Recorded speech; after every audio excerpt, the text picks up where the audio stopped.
Picture this. A 5'5" man walks into a bar filled with lumberjacks twice his size. Within minutes, he's taken down 3 of them and walks out without a scratch. This wasn't a movie scene. This was Lee Marvin's Tuesday night, and he wasn't even the toughest guy on our list. Hollywood's golden age wasn't just about glamour and red carpets. Behind those famous faces were men who'd survived real wars, real prisons, and real street fights that would make today's action stars run for their stunt doubles. These weren't actors playing tough. They were killers, boxers, and survivors who happened to end up in movies. And before we reveal who was crowned the absolute toughest of them all, make sure you hit that subscribe button, because what you're about to discover will completely change how you see classic Hollywood. Trust me, number 1 on this list did something so impossible that producers had to tone it down in his own movie because audiences wouldn't believe it was real.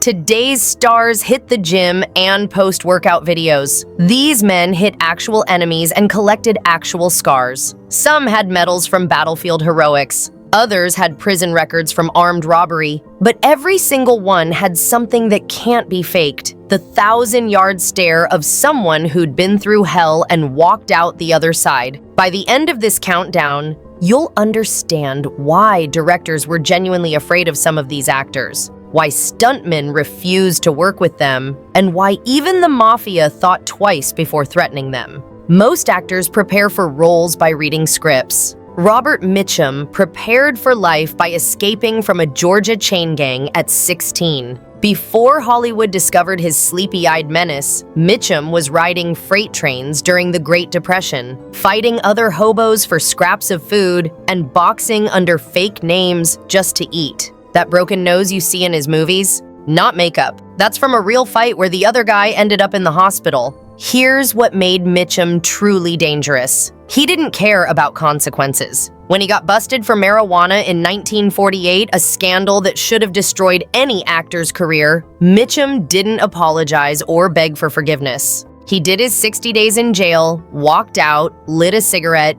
and went straight back to work. His popularity actually increased. The public realized this wasn't an act. This was a man who'd been in real chains and real cells, and Hollywood jail was nothing compared to what he'd already survived. Directors quickly learned you didn't direct Robert Mitchum. You aimed a camera at him and hoped nobody got hurt. Edward Dmytryk once admitted that working with Mitchum felt like handling dynamite. You never knew when he might explode.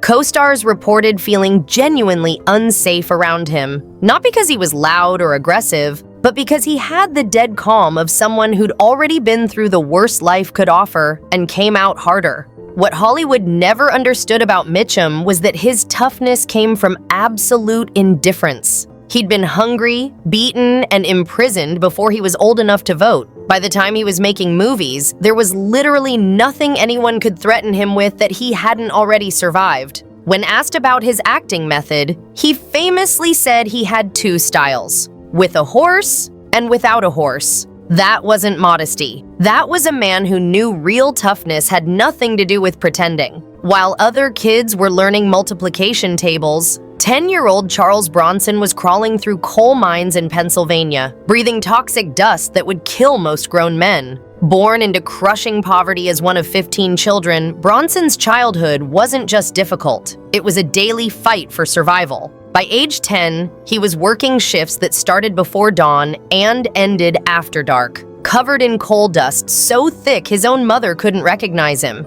But here's where Bronson's story gets truly intense. When World War II erupted, he traded the underground darkness for something even more dangerous: the tail gunner position on a B-29 bomber. This wasn't just military service. This was sitting in a glass bubble, completely exposed, while enemy fighters tried to kill you first because you were their biggest threat. Bronson flew mission after mission over Japan, was wounded in combat, earned a Purple Heart, and came home to find that Hollywood wanted to pay him to pretend to be tough. The irony wasn't lost on him. What made Bronson terrifying on set wasn't his acting, it was his efficiency.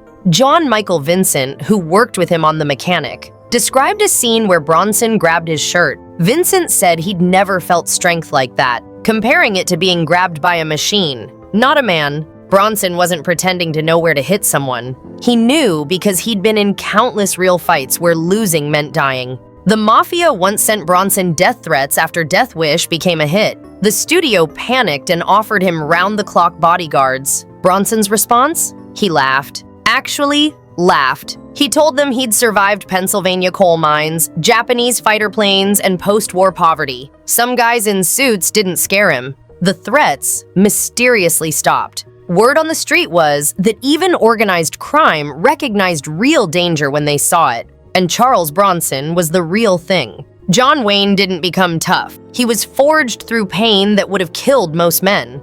While filming The Conqueror in 1954, Wayne and his entire cast were exposed to radioactive fallout from nuclear testing in Utah. Of the 220 people on that set, 91 developed cancer. Wayne himself would lose a lung, 4 ribs, and eventually his life to cancer. But here's the incredible part. He never stopped working. After doctors removed his entire left lung and 4 ribs in 1964, Wayne was told his career was over. 6 months later, he was back on a horse doing his own stunts in The Sons of Katie Elder. When concerned producers suggested a stunt double, Wayne's response became Hollywood legend. Either I do my own stunts, or you get another actor. This wasn't bravado. This was a man who knew he was dying and decided to die on his feet rather than in a hospital bed. But Wayne's toughness went beyond just enduring pain. During the filming of The Alamo, he directed with several cracked ribs from a horse stunt gone wrong. Instead of halting production, which would have cost the studio millions, Wayne wrapped his torso in tape, took painkillers that would knock out a normal person, and kept directing. He never mentioned the injury until filming wrapped. The crew only found out when they saw him collapse after calling cut on the final scene. Even Wayne's political opponents, and he had many, admitted the man was physically indestructible. Kirk Douglas, who disagreed with Wayne on literally everything, once said, "You can hate his politics all you want, but I watched that man work through pain that would have hospitalized 10 men. Whatever else he was, John Wayne was the toughest SOB I ever met." What made Wayne's toughness legendary wasn't that he was fearless. It was that he knew exactly what was killing him, down to the radiation levels in his body, and he chose to keep working anyway. When asked why he didn't retire after his cancer diagnosis, Wayne simply said, "A man's got to die of something. Might as well die doing what you love." At 5'5", James Cagney shouldn't have been intimidating, but everyone who met him walked away convinced he could destroy them without breaking a sweat. Growing up in Manhattan's Lower East Side, arguably the toughest neighborhood in America at the time, Cagney learned a brutal truth. You either fought every day or you became a victim. He chose to fight. What made Cagney genuinely dangerous was his unique combination of professional dance training and street fighting experience. While that might sound odd, it created the perfect fighter. He had a dancer's balance, timing, and footwork combined with a street fighter's knowledge of exactly where to hit to cause maximum damage. His punches weren't theatrical swings. They were short, explosive strikes targeted at specific points he'd learned would drop an opponent fast. Director Raoul Walsh, who'd worked with every tough guy in Hollywood, said Cagney threw the most realistic punches he'd ever seen on film because they weren't really acting. They were muscle memory from hundreds of real fights. Walsh once watched Cagney demonstrate a punch in slow motion for a younger actor, and even slowed down, Walsh said it looked lethal. The precision was surgical. But here's the detail that really shows Cagney's toughness. Despite being one of the smallest leading men in Hollywood, he never once used a stunt double for fight scenes. Not because he was trying to prove something, but because he genuinely enjoyed it. Bob Hope, who witnessed Cagney in an actual bar fight, said it was like watching a tornado. Cagney dropped 3 men, helped them up, bought them drinks, and went back to his conversation like nothing had happened. Anthony Quinn's toughness wasn't developed in a gym. It was forged while fleeing bullets during the Mexican Revolution. His earliest childhood memories weren't of playgrounds, but of soldiers kicking down doors and bodies in the streets. After his family escaped to Los Angeles, Quinn found himself in slums where being weak meant being dead. By age 9, Quinn was working jobs that would be illegal today. butcher's assistant hauling sides of beef that weighed more than he did. When money got desperate, and it always did, Quinn turned professional boxer. Not amateur, professional, taking real punches from grown men who were trying to knock him unconscious for money. That distinctive broken nose that made him perfect for tough guy roles? He earned it at age 14 when an opponent twice his age broke it in 3 places. Quinn finished the fight and won. But here's what separated Quinn from every other tough guy in Hollywood. At age 46, while filming Zorba the Greek, Quinn carried massive logs across beaches that normally required 2 men to lift. The crew assumed they were props. They weren't. They were real trees. When asked why he didn't request lighter props, Quinn looked confused. The work needed doing, so he did it. That simple. During the Guns of Navarone, insurance companies nearly shut down production when Quinn insisted on doing his own cliff climbing stunts. He was 46, climbing real cliffs with no safety net beyond a rope. When executives complained about the liability, Quinn's response was to free climb the cliff without any ropes at all, just to prove he could.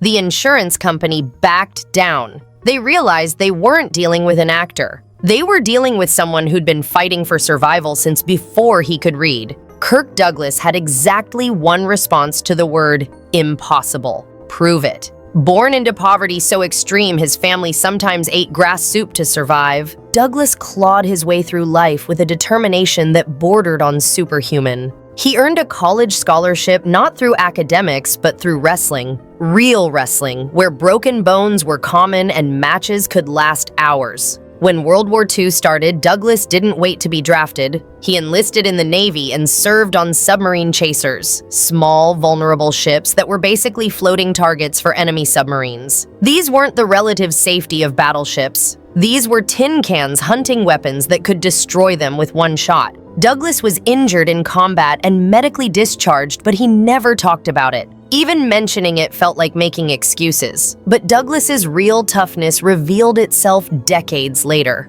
At age 72, he was in a helicopter crash that killed 2 people instantly. The crash was so violent that investigators couldn't believe anyone survived. Douglas not only survived, but pulled himself from the wreckage with a back injury that doctors said should have paralyzed him. Within a year, he was walking. Within 2 years, he was back on movie sets. Then came the stroke that should have ended everything. It destroyed his ability to speak, the one tool every actor needs. Doctors said he'd never talk again. Douglas spent 3 years in speech therapy, relearning language like a child, fighting through frustration that would have broken anyone else. He not only regained his speech, but wrote a book about the experience. When asked how he found the strength, Douglas said, "When you've eaten grass to survive, everything else is just an inconvenience." Stanley Kubrick, who directed Douglas in Spartacus, put it perfectly. Kirk doesn't understand the concept of giving up.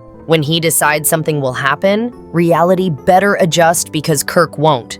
Lee Marvin didn't act dangerous. He was dangerous. As a Marine in the Pacific during World War II, Marvin fought through some of the most brutal battles in human history, but it was during the Battle of Saipan that he earned his terrifying reputation. Machine gun fire tore through his back, severing his sciatic nerve and leaving him with injuries that should have killed him. Marvin not only survived, but returned to combat. That distinctive way Marvin moved in films, that slight limp he tried to hide, that was nerve damage from machine gun bullets. He was in constant pain for the rest of his life, but never mentioned it. When directors offered to shoot around his injuries, Marvin would stare at them with those dead eyes until they dropped the subject. Pain was just background noise to him. What truly separated Marvin from other tough guys was his complete comfort with violence. Not movie violence, real violence. He'd seen friends torn apart by artillery.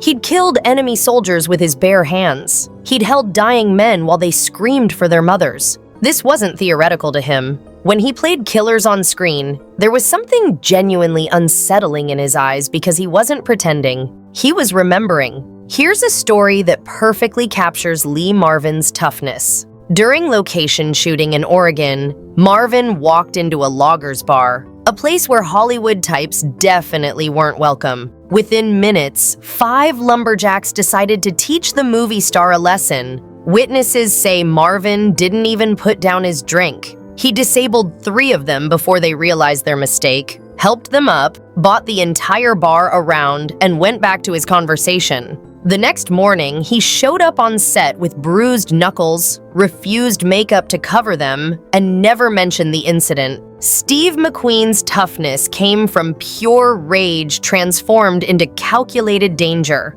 Abandoned by his father at 6 months old, then abandoned again by his mother, McQueen spent his childhood in reform schools where you fought or you died. Not metaphorically, literally. By 14, he was on the streets, surviving any way he could. The Marines thought they could channel his aggression. They were wrong. McQueen was demoted 7 times and spent 41 days in the brig for going AWOL. But when it mattered, when lives were on the line, McQueen revealed his true character. During Arctic training, his unit's tank broke through ice and started sinking. While others panicked, McQueen dove into freezing water and pulled 5 Marines to safety, saving their lives while risking his own. But here's what made McQueen legendary in Hollywood. He was genuinely addicted to danger, not pretend danger, real danger.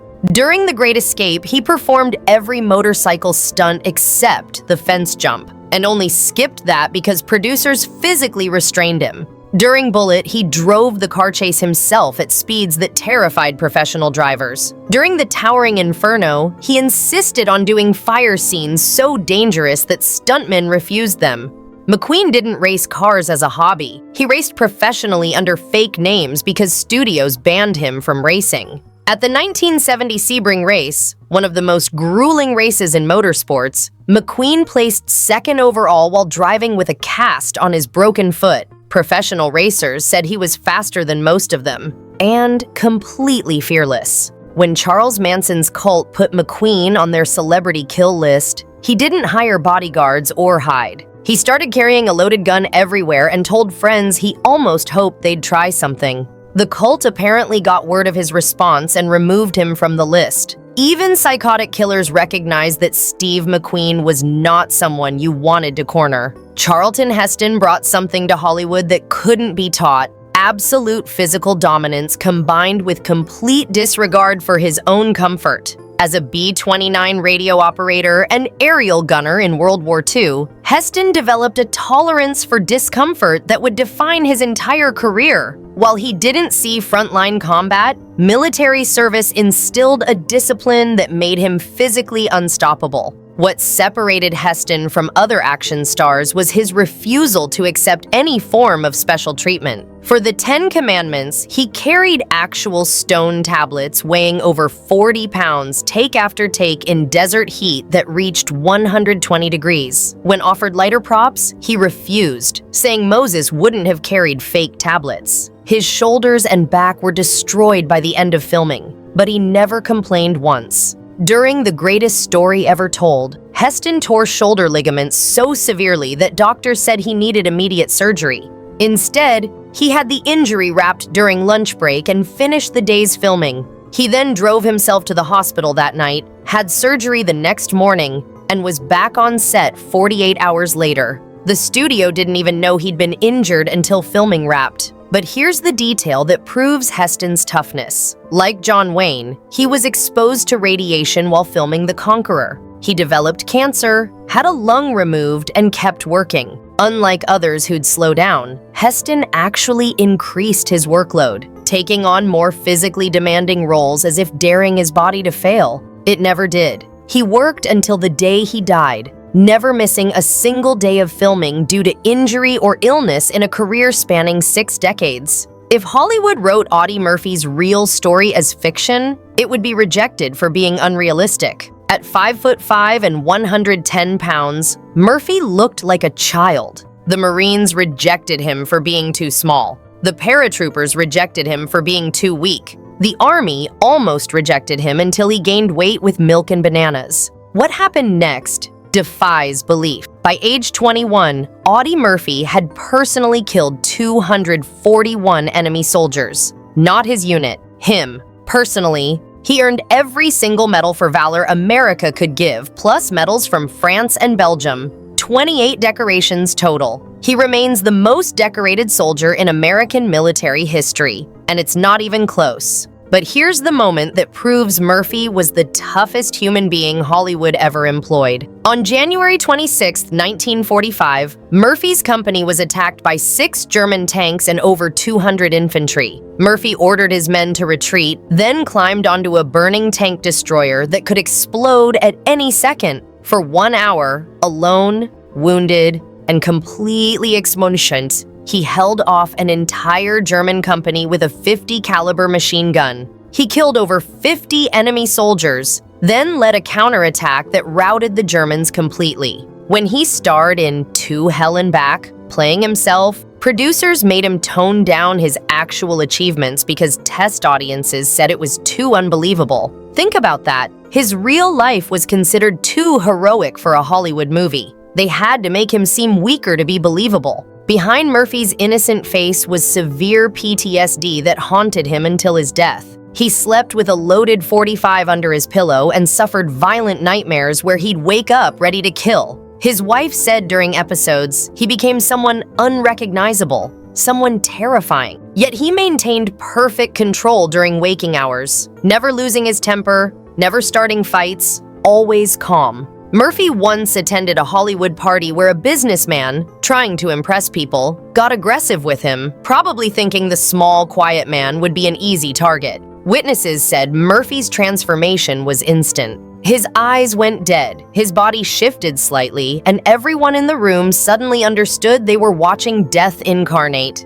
The businessman immediately apologized and left. Murphy went back to his drink like nothing happened. Here's what made Audie Murphy the toughest man in Hollywood history. He didn't want to be there. He preferred comedies and westerns to war films. He never bragged about his service. He donated his medals to charity. He spent most of his money helping other veterans. When asked about his heroics, he'd changed the subject. This wasn't false modesty. This was a man who'd seen and done things that would destroy most people's sanity, and somehow kept functioning. Murphy died in a plane crash at age 45, still making movies, still helping veterans, still carrying demons from a war that ended 26 years earlier. At his funeral, the attendance was so massive they had to close Arlington Cemetery to the public. His gravesite remains the second most visited in Arlington, after JFK. We can't talk about Hollywood tough guys without mentioning Danny Trejo, the only modern actor whose real story makes our Golden Age legends look tame. Before becoming a character actor at age 41, Trejo spent 11 years in California's most violent prisons for armed robbery and drug dealing. Knott County Jail, San Quentin, Folsom, Soledad, the worst of the worst. In San Quentin, Trejo became the lightweight and welterweight prison boxing champion. These weren't supervised matches with rules and referees. These were fights where losing could mean death. The scars covering his body aren't makeup. They're from knife fights and prison riots that nearly killed him multiple times. What makes Trejo's story remarkable isn't just survival, but transformation. He got sober in prison and has maintained sobriety for over 55 years. When Hollywood discovered him, he wasn't trying to be an actor. He was counseling a young actor with addiction problems on a movie set. A director saw his face, his scars, his presence, and offered him a role on the spot. At 81 years old, Trejo has appeared in over 400 films and still works as a drug counselor. When asked about doing his own stunts, he laughed and said, "I'm too old to pretend I'm 35. That's how actors get hurt." That's the wisdom of someone who's been in real danger and has nothing left to prove. These men didn't just play tough guys. They were tough guys who happened to be in movies. They brought authenticity to their roles because they'd lived through real horror, real combat, and real survival situations that today's method actors can only imagine. They didn't need personal trainers or fight choreographers. They needed directors brave enough to point cameras at them. What's your take on Hollywood's real tough guys? Did any of these stories surprise you? Drop a comment below and let us know who you think was the absolute toughest. And remember, if you enjoyed discovering these incredible true stories, hit that subscribe button for more untold tales from Hollywood's golden age. These men proved that sometimes truth really is stranger and tougher than fiction.